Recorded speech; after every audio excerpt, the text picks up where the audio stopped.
고린도전서 6장 3절에서 10절의 말씀 다 같이 교독하시겠습니다.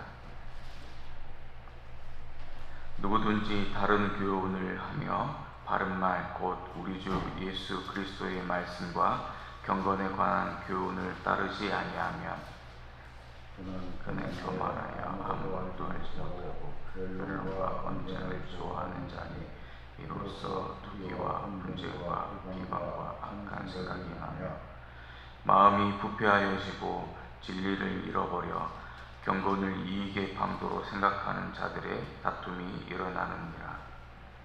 그러나 자족하는 마음이 있으면 그거는 큰 이익이 되느니라.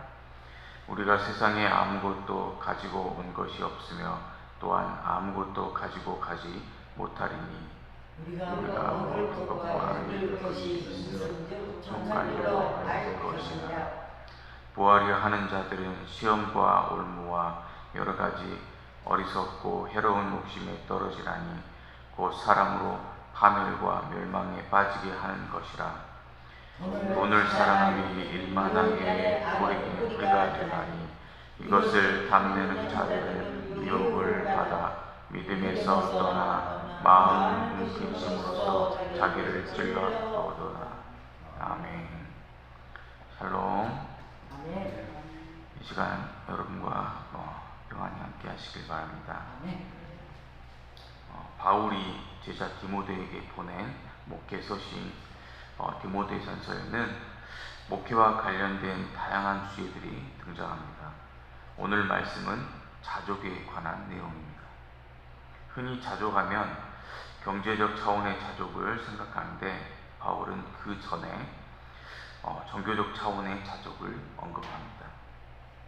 그는 5절에서 경건을 이익의 방도로 생각하는 자들이 교회에 있다고 말합니다. 그 이익은 종교적 권력일 수도 있고 명예나 부일 수도 있습니다. 그런 용도로 종교적 경건을 이용하려는 사람들의 특징은 예수님의 말씀과 경건에 관한 교훈을 전혀 따르지 않는다는 것입니다. 그런 사이비 사역자들을 사람들이 즉시 알아차릴 것 같지만 그렇지 않습니다. 왜냐하면 그들은 되게 언변이 뛰어나고 카리스마가 있고 때로는 외모도 훤칠해서 사람들의 판단을 흐리죠.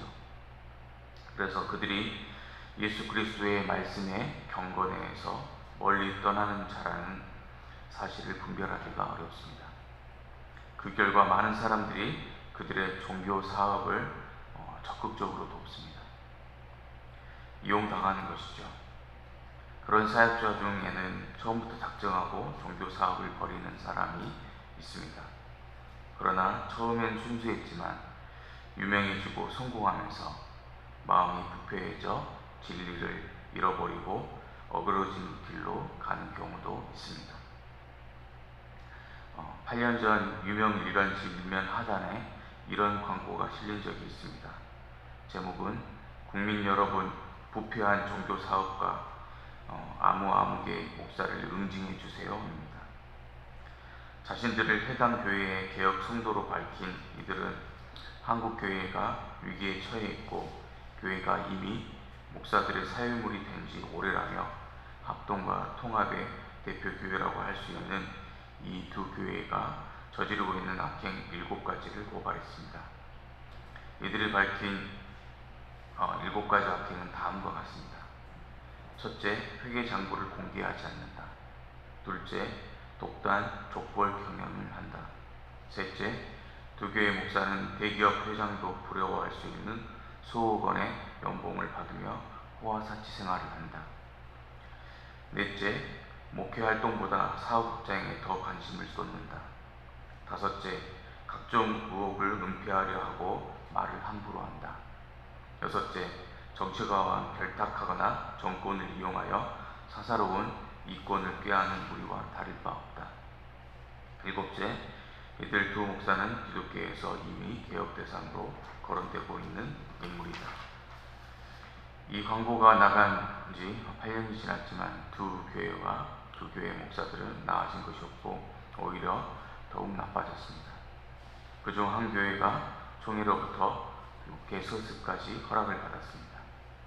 하지만 그들을 지지하는 성도들과 교회와 목사들은 여전히 많습니다. 그래서 바울이 말하지요. 종교적 경건이라고 다 유익한 것이 아니다. 자족하는 마음이 있어야 큰 이익이 된다. 오늘날 우리는 자족을 모르는 일부 한국 대형교회의 종말을 보고 있는지도 모릅니다. 문제는 그 전에 무수한 작은 교회들이 먼저 종말을 맞이한다는 것이죠. 그러나 예수 그리스도의 말씀과 경건으로 자족하는 교회에는 끝까지 살아남을 것을 믿습니다. 이어서 바울은 경제적 차원의 자족을 말합니다. 9절에서 부하려 하는 자들은 이라고 하는 것으로 보아 특별히 부자가 되고자 하는 이들에게 권면하는 것으로 보입니다. 우리 모두가 해당되는 셈입니다. 아무리 가난한 사람도 부자가 되었으면 하는 마음이 있죠. 그런 마음은 이미 부자가 된 사람들도 예외가 아닙니다. 누군가 록펠러에게 돈이 어느 정도로 필요한지 묻자 내가 가진 것보다 조금 더 많이 라고 대답했다고 합니다. 그 당시 세계 최고의 1등 부자도 그런 마음을 가지고 있었습니다. 2000년대 초반 한국 교회에 소위 청부론 논쟁이 있었습니다.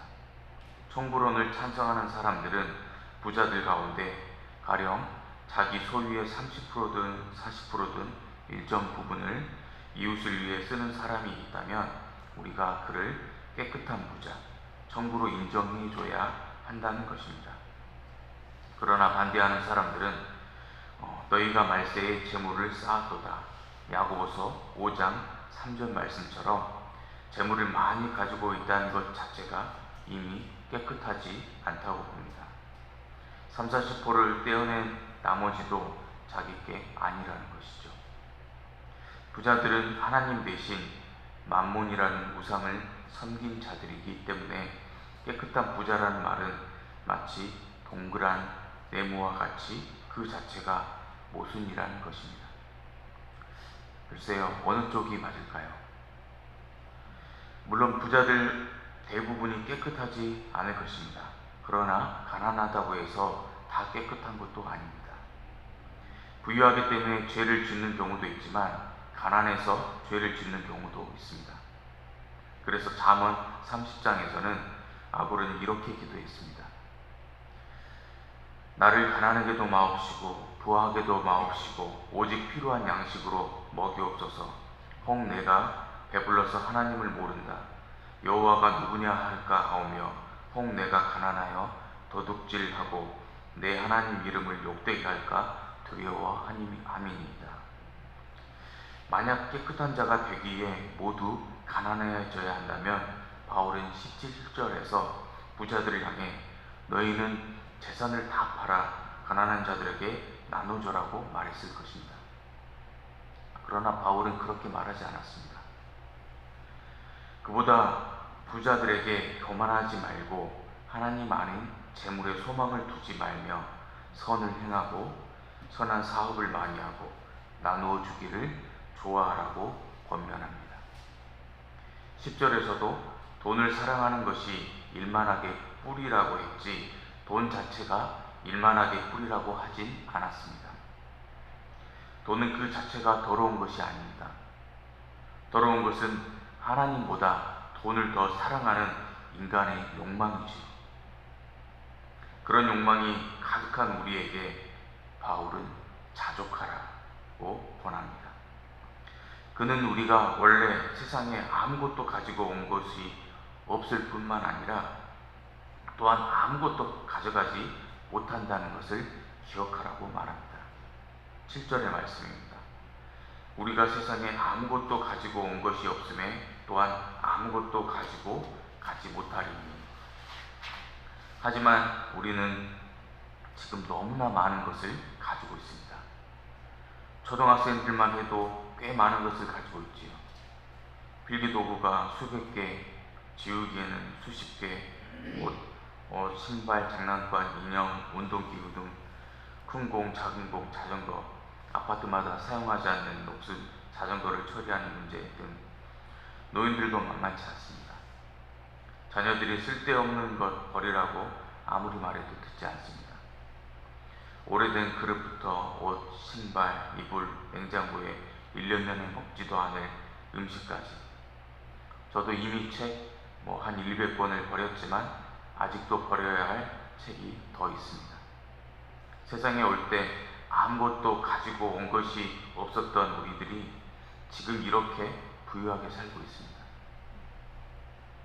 하지만 우리가 세상을 떠날 때는 그 많은 소유물 가운데 아무것도 가져가지 못합니다. 수위에는 주머니가 없다고 하지요. 아무것도 넣어가지 말라는 뜻입니다. 1997년 미국의 작가 미치 앨범이 쓴 모리와 함께한 화요일이라는 책이 있습니다. 모리 교수는 미국 브랜디이스 대학 사회학과 교수였는데 르게릭병에 걸려 죽을 날을 기다리고 있었습니다. 그런 상황에서 매주 화요일마다 제자 미치 앨범을 만나 나누었던 대화를 기록한 책이 모리와 함께한 화요일입니다. 그중 8번째 화요일에 두 사람이 나누었던 대화 주제가 돈과 물질입니다. 모리 교수는 다음과 같이 말합니다. 우리는 일종의 세뇌 같은 것을 받아 똑같은 말을 반복하게 하는 거야. 물질을 소유하는 게 좋다. 돈은 많을수록 좋다. 더 많을수록 좋다. 우리는 계속 그걸 반복하지.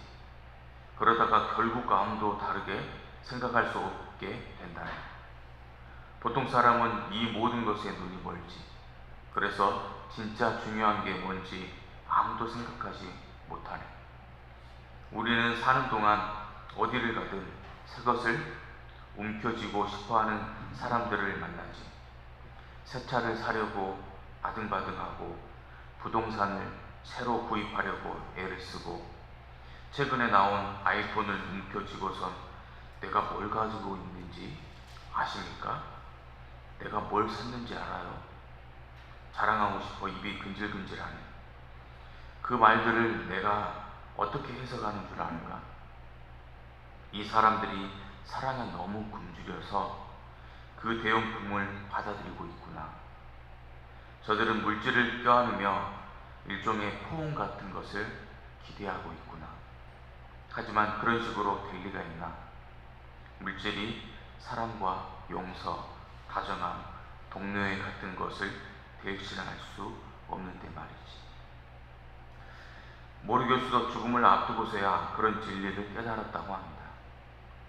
오늘 말씀에서도 바울은 그러므로 우리가 욕심 부리지 말고 먹을 것과 입을 것이 있은즉 족한 줄을 알라고 말합니다.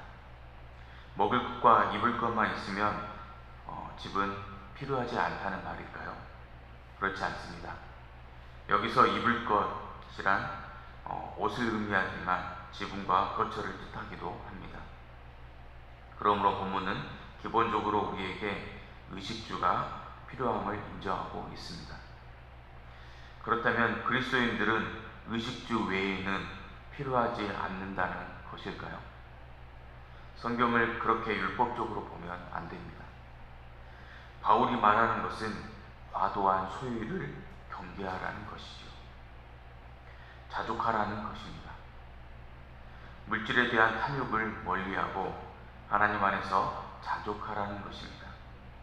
그렇게 하지 않을 경우 우리는 단순히 부하게 되고자 하는 욕망만으로 시험의 월무와 또 여러 가지 어리석고 해로운 욕심에 떨어져 결국 파멸과 멸망에 이르게 됩니다. 9절의 말씀입니다. 부하려 하는 자들은 시험과 올무와 여러 가지 어리석고 해로운 욕심에 떨어지나니 곧 사람으로 파멸과 멸망에 빠지게 하는 것이라. 우리는 요즘 잘나가는 연예인, 사업가, 유명 인사들이 그런 어리석고 해로운 욕심에 떨어져 일순간 파멸하는 것을 종종 뉴스를 통해 봅니다. 소위 잘나가는 목회자, 교회 사역자들도 예외가 아닙니다. 자족에 평안이 있다는 것을 그들이 모르는 것이죠. 페르시아 덕원에 발이 없는 사람을 보기 전까지 내게 신발이 없음을 슬퍼했다라는 속담이겠습니다. 자족의 첫 번째 비결은 비교하지 않는다는 것입니다. 두 번째는 남아 있는 것만으로도 감사하는 것입니다. 한 선교사님의 이야기로 말씀을 마치겠습니다. 이재균 선교사님의 이야기입니다. 선교사님은 가난한 집에서 태어나 간이 좋지 않은 상태로 태어났습니다. 좋은 체격에도 늘 병을 달고 살았습니다. 고려대 경제학과를 졸업했지만 간 때문에 취직이 안 되었습니다. 1996년 장신대 신대원에 입학했습니다. 기도 동아리, 선교 동아리 활동을 열심히 하더니 졸업 후 교단 파송 중국 지하교회 선교사가 되었습니다. 그러나 몇 년 뒤 중국 공안에게 적발되어 추방당했습니다. 이후 태국으로 가서 새로운 선교 활동을 시작했습니다. 그러나 그때부터 간경화가 급속히 진행되어 정기적으로 국내에 들어와 치료를 받아야 했죠. 2017년 12월에는 간경화가 더욱 악화되어 결국 간 이식 수술을 하게 됩니다. 동생과 자원하신 한 선교사님의 그 간이 공동으로 제공되었고 여러 교회, 동기, 친지들의 크고 작은 후원들이 있었습니다. 회복 후 이 선교사님은 다시 태국으로 돌아가 선교에 전념합니다. 그러던 중에 구강암 말기 확진을 받아 항암 치료를 받게 됩니다. 항암 치료 후 수술을 위해 기다리던 중 이제는 하나님만 의지하겠다는 메시지만 남긴 채 소리 없이 거처를 떠났습니다. 며칠 후 한 기도원으로부터 사망 소식이 전해졌죠. 고대 안암병원에서 세계 선교부 주관으로 장례식을 치렀습니다. 때가 향년 52세, 유족으로는 아내와 고이 아들이 있었습니다. 이렇게 평생을 질병의 고통 속에서 살다간 사람의 삶은 어떤 의미가 있을까요? 선교사가 되어 어려운 사람들을 도우며 의미 있는 삶을 살았음에도 본인은 주변 사람들에게 늘 큰 부담을 느껴야 했습니다. 의직은 선교사가 약과 핸드폰을 두고 거처를 나와 기도원으로 갔을 때 그는 더 이상 이웃에게 짐이 되지 않기로 결심했던 것 같습니다. 그렇게 그는 기도하면서 홀로 하나님께 나아갔습니다. 사모님 건강도 원래 안 좋은데 또 어린 아들의 미래는 어떻게 될까요? 주님께서 고 이재근 선교사님과 그 유족들을 불쌍히 여겨주실 것입니다. 이런 분들 앞에서 우리는 과연 무엇을 불평하고 자족하지 못할 것이 또 무엇이 있을까요? 내가 주인 삼은 모든 것 다 내려놓고 내 주 대신 주님 앞에 나아가는 우리이기를 기원합니다. 기도드리겠습니다. 사랑과 은혜가 풍성하신 하나님 아버지, 우린 인생에서 받은 게 너무 많은데 더 달라고 아우성칩니다. 남들과 비교가 나를 낫게 하지 않지만 늘 비교하며 자족과는 먼 마음으로 살아갑니다. 이런 우리의 인생을 불쌍히 여기시고 참된 행복은 물질의 풍요와 성취에서 오는 것이 아니라 자족하는 마음에서 옴을 알게 하옵소서. 우리에게 허락하신 인생이 주님 주신 선물임을 알고 힘든 때나 어려운 때에도 힘을 얻게 하시고 우리 주님과 함께 동행하는 감사하는 삶이 되게 하옵소서. 예수님의 이름으로 기도합니다. 아멘.